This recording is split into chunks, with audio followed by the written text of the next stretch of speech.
Most people don't fear intimacy, they fear the moment just before it. That fragile space where desire becomes visible. Where wanting something requires the courage to be seen. And so we hesitate. We perform. We strategize.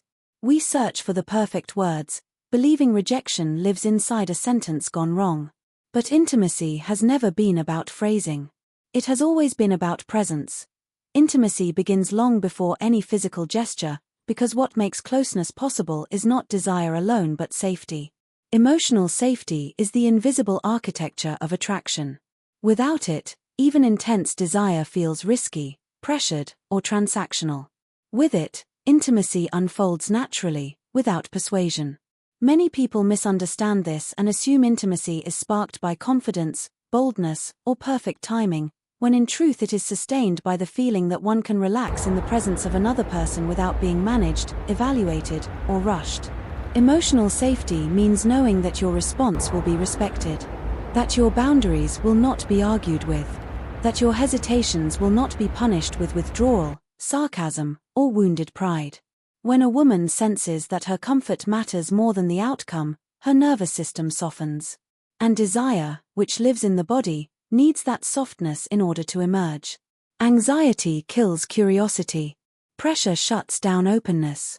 Safety creates permission. This safety is communicated less through words and more through behavior. It lives in patience. In the ability to stay present even when things slow down. In the absence of urgency. When someone is comfortable with uncertainty, it signals strength and self-trust. It says, I want you, but I do not need to take from you to feel whole. That distinction changes everything. Desire offered from abundance feels flattering. Desire offered from lack feels burdensome. Asking for intimacy from a place of emotional safety means being attuned, not overridden by your own agenda. It means sensing whether the moment is shared or one-sided. Whether her body is leaning in or pulling away. Whether laughter flows or conversation tightens. Attunement is a form of respect. It tells the other person they are not invisible inside the interaction. That their experience is as real and important as yours. Safety also means freedom to decline without consequence. When intimacy is asked as a question rather than a demand, a no does not threaten the connection. It simply shapes it. Ironically, this freedom makes yes more likely, because desire grows where choice exists. When someone knows they can say no and still be valued, trust deepens. And trust is fertile ground for intimacy. Many rejections happen not because attraction is absent, but because safety is. When a woman senses that saying no will create emotional fallout, she distances herself preemptively. When she senses that intimacy is being used to soothe insecurity or prove worth, her desire retreats. Safety restores balance. It allows intimacy to be an exploration instead of a negotiation.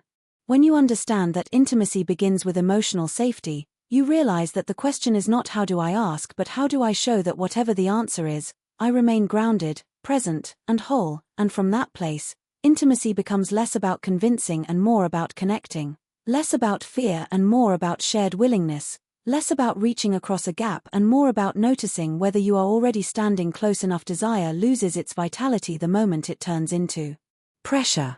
When something is demanded, even subtly, it stops being chosen. This is why intimacy cannot be negotiated like an agreement or achieved through the right sequence of moves.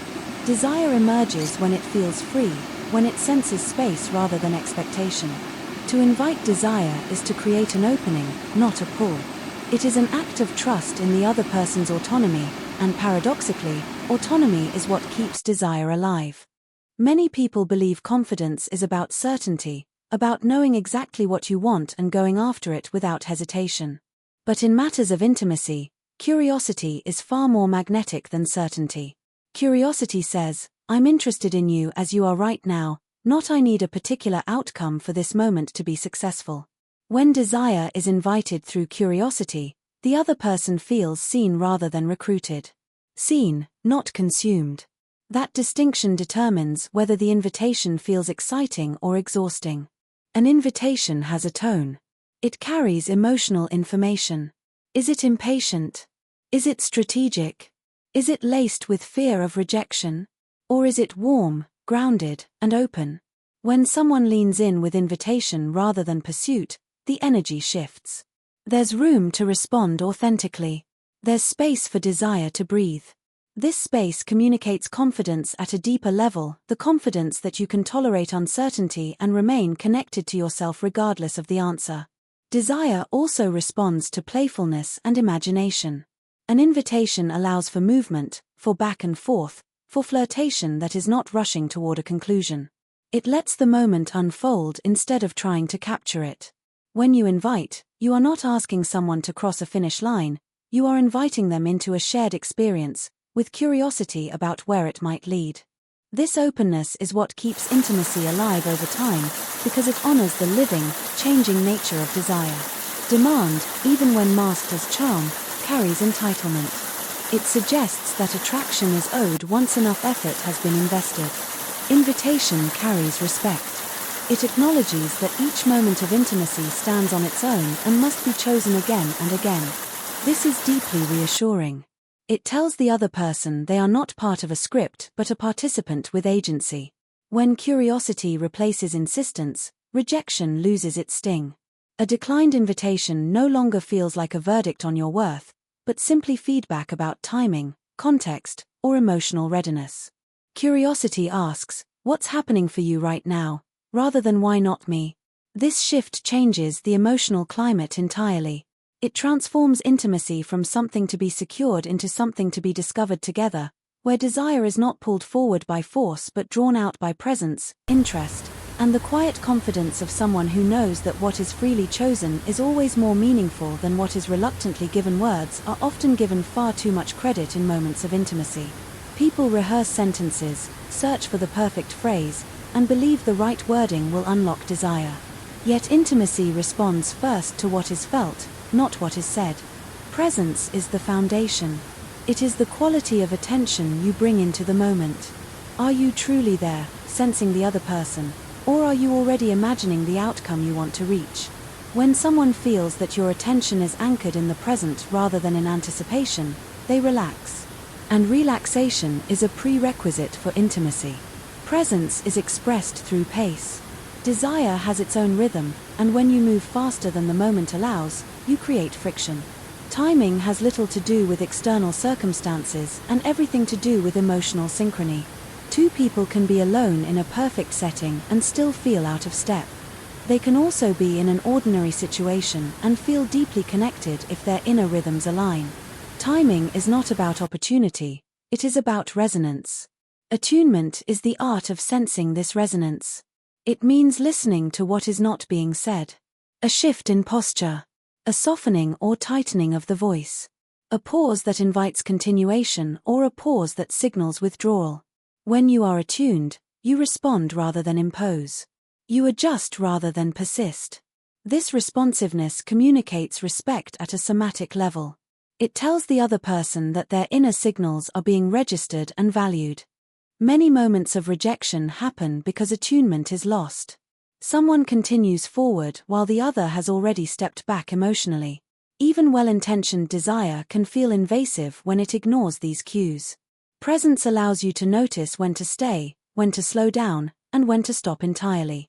Paradoxically, this restraint often heightens desire, because it creates trust. Trust that you are safe. Trust that you will not be pushed beyond your edge. Timing is also about emotional readiness. Desire waxes and wanes depending on stress, self-image, and the sense of connection in the moment. An attuned person understands that intimacy is not owed simply because interest exists. They respect the fluidity of desire.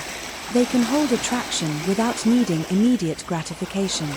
This capacity is deeply attractive because it reveals emotional maturity and self-regulation. When presence, timing, and attunement come together, asking for intimacy feels less like a request and more like a recognition of something already unfolding. The words become a confirmation, not an initiation. In those moments, intimacy arises not because it was carefully engineered, but because both people felt seen, felt met, and felt free to move closer at a shared pace that made closeness feel natural rather than negotiated. Rejection often feels devastating because it is interpreted as a statement of personal value rather than a reflection of relational dynamics. When someone hears no, the mind rushes to conclusions: not attractive enough, not interesting enough, not chosen. Yet most rejection is not a verdict on who you are, but information about where two people are emotionally positioned in that moment. Desire is contextual. It depends on timing, emotional availability, personal history, and inner state far more than it depends on your individual worth. When rejection is personalized, it becomes heavy. The emotional response intensifies because the ego experiences the no as an identity threat. This is why people either withdraw abruptly or become defensive, persuasive, or resentful. These reactions are attempts to restore a bruised sense of self. But they also confirm to the other person that emotional safety is fragile. Suddenly, a simple boundary feels dangerous because it carries consequences. Understanding rejection as disconnection rather than inadequacy changes the entire experience. Disconnection can happen even in the presence of attraction. Someone may feel drawn to you but not feel settled in themselves. They may sense chemistry but lack the emotional bandwidth to enter intimacy. They may desire closeness but need a different pace or a different type of connection. None of these realities diminish your value. They simply highlight that intimacy requires alignment, not just interest.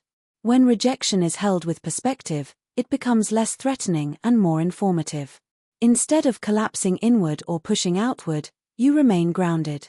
You can stay kind, curious, and self-respecting. This grounded response often leaves the door open rather than closing it. Ironically, people are more likely to reconsider closeness with someone who can tolerate a no without emotional fallout, because it signals maturity and internal stability. Many people underestimate how attractive regulation is. The ability to stay emotionally steady in the face of disappointment communicates confidence far more deeply than bravado. It says, "I know who I am, regardless of this moment." This posture shifts the power dynamic. Rejection no longer places you in a one-down position. It simply marks a difference in readiness or desire. When disconnection is acknowledged rather than resisted, it can even deepen understanding. A no can become a moment of honesty rather than rupture. It can clarify boundaries, reveal needs, or invite a different kind of connection. But this is only possible when rejection is not weaponized against oneself. In intimacy, resilience is not about avoiding rejection but about metabolizing it. When you can integrate a no without turning it into self-criticism or resentment, you remain open rather than armored. And openness is what keeps desire, connection, and self-respect intact long after the moment has passed, because the real loss was never the absence of intimacy, but the loss of self in the face of someone else's boundary. Attraction flourishes where choice is protected. Desire is not only about chemistry, it is about freedom. When someone feels that their autonomy is respected, that they are not being steered, rushed, or subtly obligated, their capacity to want expands. Autonomy creates spaciousness, and spaciousness allows desire to breathe. Without it, attraction contracts. Even interest can turn into resistance when choice feels threatened. True confidence does not attempt to manage another person's decision. It allows for unpredictability. It understands that intimacy must be chosen in real time, not earned through effort or persistence. When autonomy is honored, the other person remains the author of their yes. This authorship is essential. A yes that comes from freedom carries energy, enthusiasm, and presence. A yes that comes from pressure carries hesitation, compliance, or regret. Attraction knows the difference. Respecting autonomy also means being willing to tolerate ambiguity. You may not know where a moment will lead, or if it will lead anywhere at all. This uncertainty can feel uncomfortable, especially for those who equate control with safety. Yet desire thrives in mystery, not certainty. When the outcome is not predetermined, curiosity stays alive. The interaction remains dynamic rather than scripted. Choice is communicated through restraint as much as through invitation. It shows up in the ability to pause without collapsing into doubt or escalating into urgency. It shows up in the willingness to remain affectionate without pushing for escalation. This restraint is not withdrawal. It is regulation. It tells the other person that you can be close without consuming, interested without insisting. When choice is honored, the power balance remains intact. Neither person is placed in the role of gatekeeper or pursuer. Instead, both are participants, responding to what emerges between them. This balance is deeply erotic because it preserves dignity on both sides. Nobody is reduced to an object of validation or conquest. Autonomy also protects the future of connection. Even if intimacy does not happen in a given moment, the experience of being respected lingers. That memory shapes how someone feels around you. People often return to those who made them feel sovereign rather than pressured, seen rather than cornered. Attraction is cumulative. Each interaction leaves an imprint. When autonomy and choice are honored, intimacy becomes an offering rather than a transaction. It emerges from mutual readiness instead of strategic effort. This does not guarantee a yes, but it guarantees integrity. And integrity is the quiet force behind lasting attraction. When someone senses that they are free with you, that their agency is safe in your presence, desire stops feeling like a risk and starts feeling like a possibility that can unfold at its own pace, guided not by fear of loss or hunger for confirmation, but by mutual agency and the quiet pull of two people choosing each other without needing to be convinced.